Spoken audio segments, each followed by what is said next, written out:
reka ariko tunyarukire gatoyi mu Rwanda aho nyuma y'iminsi 10 Paul Rusesabagina ashikanywe muri ico gihugu aho yagirizwa ivyaha birimwo n'iterabwoba uno munsi yajanywe imbere y'umushinjacyaha kugira abazwe ku vyaha aregwa.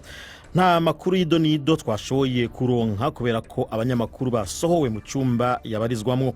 Mugenzi wacu Yves Bucana ari Kigali nawe yarahari igihe Rusesabagina yahagera. Navuganye nawe mbanza kumubaza uko vyagenze. Robert, mu gitondo mu masaha ya 3 nibwo bamwe mu banyamakuru twamenye ko Rusesabagina yajyanywe mu biro by'ubushinjacyaha bukuru. Natwe tujyayo twahasanze imodoka y'urwego rw'ubugenzacyaha RIB, imodoka yabo itwara ababa bafunze, hari n'izindi modoka zikunze kugendana nayo. Nta burinzi bw'abapolisi benshi bwagaragaraga aho ngaho, byari ibintu bimeze nk'ibisanzwe. Dukomeza gutegereza imbere y'ibiro bushinjacyaha mukuru, ariko nyine tukaba twari tumaze kubona amakuru yuko Rusesabagina arimo kubazwa. Nyuma abakozi bo mu bushinjacyaha bukuru baje kutubwira ko ubushinjacyaha butigeze butumira itangazamakuru, bityo ko dusabwa kudafotora mu gihe baba basohotse mu nzu. Byageze aho bakomeza kugira amakenga, noneho bohereza umupolisi mukuru mu bapolisi bari bari aho ngaho. Niwe wadusabye kuva imbere y'ubushinjacyaha bukuru avuga ati mwari mwasabwe kudafotora no kudakora kandi kazi, atari kubu noneho bambwiye yuko munava hano kuri ibi biro by'ubushinjacyaha bukuru mukagenda. Ubwo nuko twagiye tudashoboye kubona niba yari ari kumwe n'umwunganizi we. Nuko nguko byagenze. None Gayive, hari cyatangaje ku mpamvu mutemerewe kumubona ku mugaragaro? Nta kindi kintu cyatangajwe, gusa nyine batubwiye yuko itangazamakuru ritatumiwe, ko batigeze batumira abanyamakuru, ko kubw'ibyo tutemerewe no gutegereza kuba hari icyo twabaza icyo ari cyo cyose. Kuba yabonanye n'umushinjacyaha byo bivuze ko urubanza rwe goba ruri hafi. Nakubwira ko kuwa gatatu nibwo urwego rw'ubugenzacyaha RIB rwatangaje ko bwashyikirije dosiye ye ubushinjacyaha. Hari andi makuru yavugaga ko ejo hashize kuwa 4 yagombaga kubazwa n'umushinjacyaha, ariko ngo ntiyajyayo kuko ngo yari yasabiwe ikiruhuko kuba yaruhuka, akaba rero yitabye uyu munsi. Kubonana n'umushinjacyaha byonyine wenda manje kukubwira icyo bivuze ko ashyikirizwa dosiye ikubiyemo ibyo aregwa byose, akabibazwaho nawe ubwe akagira icyo abivugaho, hagakorwa inyandiko mvugo nawe akayishyiraho umukono. Gusa ubushinjacyaha mu mategeko hano mu Rwanda buba bufite iminsi 5 uhereye ku munsi bwakiriyeho idosiye y'uregwa. Bivuga ko Rusesabagina ashobora kuzagezwa imbere y'urukiko mu cyumweru gitaha. Ubushinjacyaha nibwo buzagena umunsi, ubwo twebwe dutekereza yuko ari mu cyumweru gitaha. Yves Bucana twavugana ari i Kigali. Ishyirahamwe riharanira agateka kazi na muntu Human Rights Watch ryasohoye itangazo ryemeza ko Paul Rusesabagina yanyurujwe.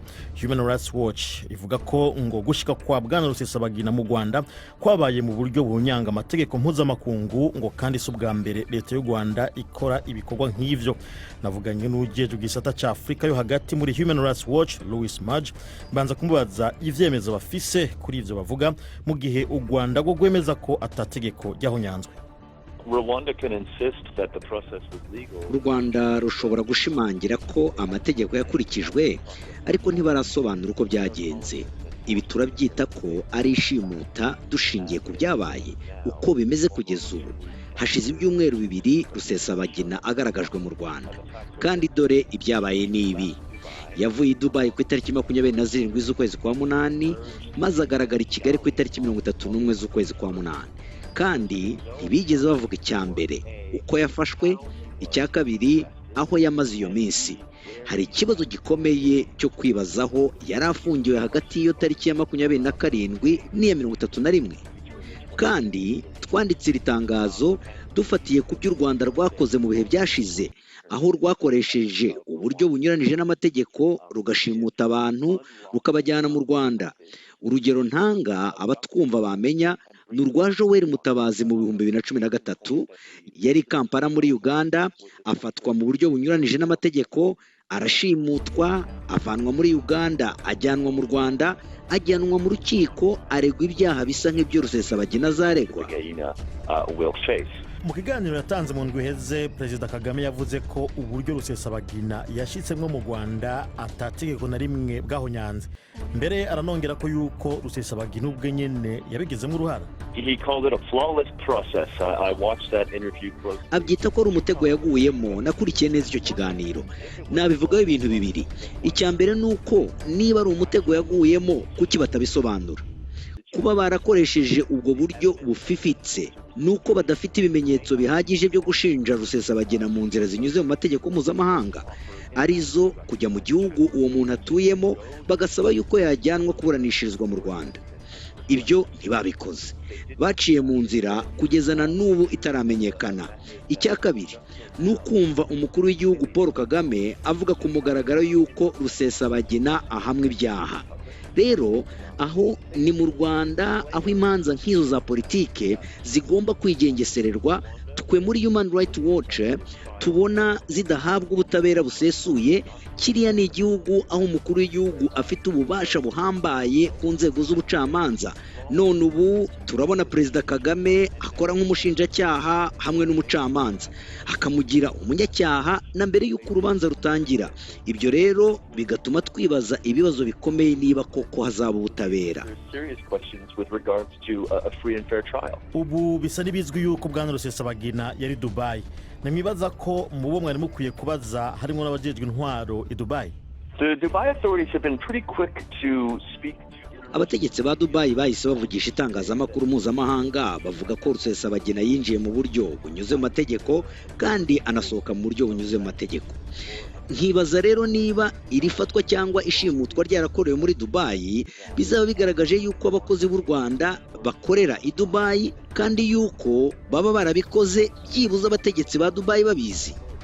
Nibaza ko icyo bivuze nuko igihe byagaragaraga ko Rusesabagina yafashwe ku itariki ya 31 kuba abanyarwanda barihutiye kuvuga yuko bafatanyije n'ibindi bihugu mu ifatwa rye ntibanavuga uko byagenze. Nibaza yuko iki kibazo cy'ukuntu yafashwe gikwiriye kubazwa abategetsi bo muri Emirate Arabe Unis, kuko umuntu yakwibaza niba abanyarwanda barabikoze byibuze hari amakuru abategetsi bo muri Emirate Arabe Unis bayafiteho. Louis Majo muri Human Rights Watch twagerageje no kumva icyo u Rwanda rubivuga ko ariko ntibiradushobokera. Reka nkuko ndababwiye tugaruke muri Kongo. Abajejwe intwaro mu buseruko bwa Repubulika ya Demokarasi ya Kongo bavuga ko abantu 58 biciwe mu bitero bibiri. Umugwi w'abagwanyi uzwi nka ADF niwo vyibazwa ko wagavye ivyo bitero. Uwo mugwi uramaze kugandagura abanyagihugu amajana mu mezi aheze. Abantu 17 nabo bivuga ko banyurujwe bikibazwa ko batwawe n'uwo mugwi. Ni inkuru ya Will Ross mushikirizwa na Ali Yusuf Mugenzi. Abategetsi b'intara ya Ituri baravuga ko inyeshyamba za ADF zagamye icyo gitero kubera ibitero zirimo kufatwaho n'ingabo za leta mu ntara ya Ruguru. Ariko iyo ntabwo ari inkuru ihoza imitima abaturage bamerewe nabi guhera mu mpera z'umwaka ushize ubwo ingabo za leta zatangiraga kugaba ibitero kuri izo nyeshyamba. Kuba abaturage ba Irubu baratewe kuwa kabiri no kuwa kane bigaragaza ko badafite ababacungira umutekano. Umutwe wa ADF numwe mu mitwe iteza akaduruvayo mu burasirazuba bwa Repubulika Demokarasi ya Kongo. Minisitiri w'ingabo hamwe n'abandi bategetsi bagombaga gusura Ituri uyu munsi kureba uko bakemura ibibazo by'umutekano bihari. Ubutegetsi bwa leta buhari nta nguvu bufite, n'ingabo z'umuryango w'abibumbye zikoresha amadolari miliyari 1 ku mwaka zananiwe guhagarika ubwicanyi. Amakuru yo hirya no hino ku isi tuyahereye mu Bugereki, aho abimukira bari bacumbikiwe mu ikabi ya mbere nini ku mugabane wa Buraya batunganije imyerekano yo gusaba gukugwa ku izinga rya Lesbos muri ico gihugu bajanwa mu Budagi. Abo bimukira begereye igipolisi kijejwe guhosha imyerekano cari cazungurutse ibarabara rikikuje iyo kambi ya Moria. Bamwe baririmba bavuga ngo dushaka umwidegemvyo mu Kidari, ururimi ruvugwa muri Afghanistan. Itegera c'umukuru w'inama y'ubumwe bwa Buraya Ritis Chinas yagendeye ico kibanza yavuze yuko iyo kambi yasambuwe n'umuriro izosanurwa mu buryo buteye imbere nubwo abahegereye batavyifuza. umunyamakuru wa BBC yarahari yavuze yuko atakimenyetso cagaragaza yuko abari mu kaga kurusha abandi mu bagera ku bihumbi 13 bari bahacumbikiwe baba bariko barondererwa uburaro bwihuta nk'uko abanyapolitike bo mu Bugereki bari bavyemeye. Umugwi w'intumwa za leta ya Afghanistan uri mu nzira werekeza i Doha aho buca uhurira n'intumwa z'abataliban gutanguza ibiganiro bizoba bibaye ivya mbere hagati yabo nk'abanya-Afghanistan ubwabo bonyene. Ivyo biganiro byashobotse kubera leta yemeye kurekura abantu bagera ku bihumbi 5 bari mu mvuto bari ku rutonde rwasabwe n'abataliban. Inkuru ya Jill McGriving mwishikirizwa na Victoria Uwonkunda. Nyuma y'imyaka hafi 20 y'amakimbirane yatumye abantu babarirwa mu bihumbi 100 bahasiga ubuzima, impande zombi zirwana noneho zigiye kwicarana ziganire ku mahoro abanya-Afghanistan bifuza cyane. Benshi muri bo ariko bafite impungenge. Kuri bamwe ukwiyongera kw'ibikorwa by'urugomo n'umurongo ukaze w'abatalibani ku bijyanye n'imfungwa bituma bibaza niba hari uwabagirira icyizere. Abatalibani bagiye ku meza y'ibiganiro kugira ngo bubahirize amasezerano bagiranye na Leta Zunze Ubumwe za Amerika ku itahuka ry'ingabo zayo ziri muri Afghanistan. Yaba ari intango nziza impande zombi zemeye guhagarika imirwano burundu. Ariko abatalibani bo barashaka ubutegetsi bushingiye ku idini ya Islam kandi ntabwo bigaragara ukuntu ibyo byakorwa muri demokarasi ishingiye ku nteko nshinga amategeko n'itegeko nshinga rirengera uburenganzira bwa kiremwa muntu. Ubwongereza bwagiranye amasezerano yo guhana ibidandazwa n'Ubuyapani azokwinjiza miliyaridi 2 mu kigega cy'Ubwongereza buri mwaka. Muri ayo masezerano ibidandazwa nka byose Ubwongereza bushoye bizokugwa ko amakori kiretse nka 1% cavyo gusa. Ayo niyo masezerano ya mbere akomeye Ubwongereza bugiranye n'ayandi mahanga kuva buvanye n'ubumwe bwa Buraya mu kwezi kwa mbere. Umushikiranganje wa mbere w'Ubuyapani Toshimitsu Motegi yavuze yuko uwo mwumvikano wo kugirana ayo masezerano y'urudandazwa washitswe ko mu kiringo c'amezi 3 gusa. Abanegura ayo masezerano n'Ubwongereza bavuga yuko ari nk'agatonyanga mu ruzi ugereranije n'ibindi bidandazwa Ubuyapani busanzwe buhanahana n'ubumwe bwa Buraya muri rusange.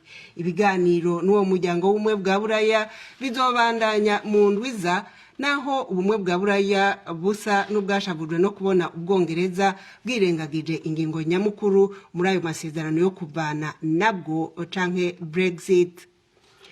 Umukuru w'igisirikare ca Korea y'Epfo yavuze yuko Korea ya Ruguru iriko irakoresha umugambi wa leta wo kwica barashe abantu kugira ngo bazibire coronavirus kwinjira mu gihugu iturutse mu Bushinwa. Inkuru ya Michael Bristow mwishikizwa na Yvette Kabatesi. General Robert Adams avuga ko Pyongyang yari yashizeho agace k'uburinzi ku mupaka n'Ubushinwa. Avuga ko umutwe udasanzwe mu ngabo za Korea ya Ruguru uri ukorera muri ako gace ukaba warahawe amabwiriza yo kurasa abagerageza kwambuka rwihishwa. Umuyobozi w'ingabo za Amerika yatangaje ko icyari kigambiriwe ari ukubuza icyorezo cya coronavirus kwinjira muri Korea ya Ruguru giturutse mu Bushinwa. Dusubiye inyuma mu kwezi kwa gatatu hari amakuru avuga ko abantu bo ku mupaka ku ruhande rw'Ubushinwa baburiwe kutegera ku rundi ruhande rw'umupaka kugira ngo ntibicwe n'abarinzi ba Korea ya Ruguru. Mu kwezi kwa mbere nibwo iki gihugu cyafunze imipaka yacyo igihuza n'Ubushinwa. General Abrams avuga ko kuva icyo gihe ibicuruzwa bituruka mu Bushinwa byagabanutseho 85% bituma ikibazo cy'ubukungu cyari gisanzwe muri Korea ya Ruguru gikomera kurushaho. Wahoze akuriye urwego rujejwe kumenyesha amakuru rwa Perezida Alexander Lukashenko muri Belarusi yahanishijwe umunyororo w'iminsi 15 kubera kuja mu myerekano y'abatavuga rumwe n'ubutegetsi. Umugore wa Dmitry Semchenko yavuze yuko yakuwe muhiriwe ejo agatwagwa n'abantu bambaye nk'abapolisi biyoberanije. Yakorera televiziyo ya leta ONT ariko bivugwa yuko yari yaratanze imihoho biturutse kuvyo yabonye bikorwa n'igipolisi aho rahutaje abari mu myerekano yo kwiyamiriza intsinzi bavuga yuko Perezida Lukashenko yiyitiriye mu matora aheruka mu kwezi guheze. ndangirize muri leta zunze ubumwe za Amerika aho perezida Donald Trump n'uwo bahiganwa mu matora yimirije Joe Biden barongoye urubanza rwo kwibuka ku nshuro 19 igitero c'iterabwoba ca mbere gikomeye cagabwe ku butaka bwa leta zunze ubumwe za Amerika aho hari ku itariki 11 y'ukwezi kw'icenda muri 2001. Bwana Biden yagiye mu muji wa New York aho indege zibiri zaroshwe ku magorofa abiri ya World Trade Center azwi nka Twin Towers. Mu nyuma perezida yayoboye ibirori vyabereye hagati mu gihugu muri Pennsylvania aho iyindi ndege yakorokeye igihe abari bayirimwo bariko banigana n'abayoboke ba Al-Qaeda bashaka kuyigarurira. Trump yise intwari abari muri urwo rugendo. Abantu batari munsi y'ibihumbi 3 baguye muri ivyo bitero vyatota icicaro gikuru ca gisirikare do Pentagon muri Washington.